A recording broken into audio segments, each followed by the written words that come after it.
Asalaamu calaykum akhyaari kusoo dhawaada caawa iyo cashar kale oo xiiso badan. Caawa waa sheeko aad u xiiso badan. One rainy afternoon, galab roob leh. The big trains, tareenadii waaweynaa at the station ee xerada ku jiray, waa too busy, aad ayay u mashquulsanaayeen to take inay qaadaan the small cargo xamuulka yaraa to Mable village, xaafadda Mable la dhaho. The villagers xaafadda needed waxay u baahnaayeen medicine, daawo ayay u baahnaayeen, but laakiinse no one qofna could deliver it muusan awoodin inuu geeyo until ilaa laga helo ama laga gaaro Toby tareenkii la dhahayay, a little blue train, tareen yar oo blue ah, volunteer uu dhabarka u dhigtay hawshaas.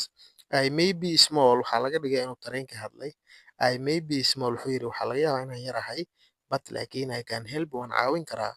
Toby tareenkii la dhahayay Said ayaa yidhi. Jacqueline isagoo sii dhex goynaya through the storm, dabayshii xoogga badneed. Toby tareenka la dhaho moved wuxuu u socday slowly, aayar, but steadily, si aan joogsi lahayn. The wind, dabaysha howled, aad ayay u dhawatay, and the tracks, waddooyinkii, waa slippery, waxay ahaayeen casarado ayay lahaayeen.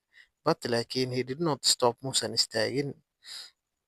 Finally, ugu dambeyntii, he reached, wuxuu gaaray Marble village, xaafadda Marble la dhaho, where halkaas the people, dadka cheered, aad ay ugu soo dhoweeyeen. Thank you Toby, ay dhaheen. Thank you, waa mahadsantahay Toby. Tareenkii Toby la dhahay oo mahadsanid, they said, way dhaheen. Toby tareenkii la dhahay smile wuu dhoola cadeeyay, halkaas micnihii sidii qof oo kalaa tareenka looga hadlayaa si sheekada xiiso loogu yeelo ee xiiso u yeelato. Marka Toby smile, Toby tareenkii la dhahay wuu dhoola cadeeyay, wuxuu yidhi even xitaa small trains, tareenada yaryar, can do, waxay samayn karaan big things, sheeyo waaweyn ayay samayn karaan. And from that day, laga bilaabo maalinkaas, no one qofna ever weligiis underestimated, hoos umuusan dhigin, the little, ama muusan yasin, the little blue train, tareenkii yaraa ee buluugga ahaa, again, mar dambe hoos umuusan dhigin.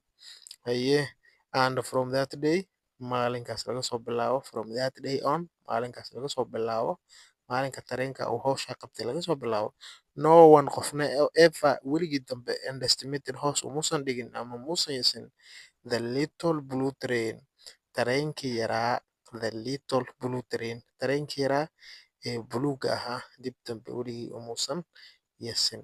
Waa sheekada xiisaha badan, ku akhriso, ku celceli. Akhriska sheekooyinka waxay kor u qaadaysaa barashadaada luqadda Ingiriiska. Soo dhawow.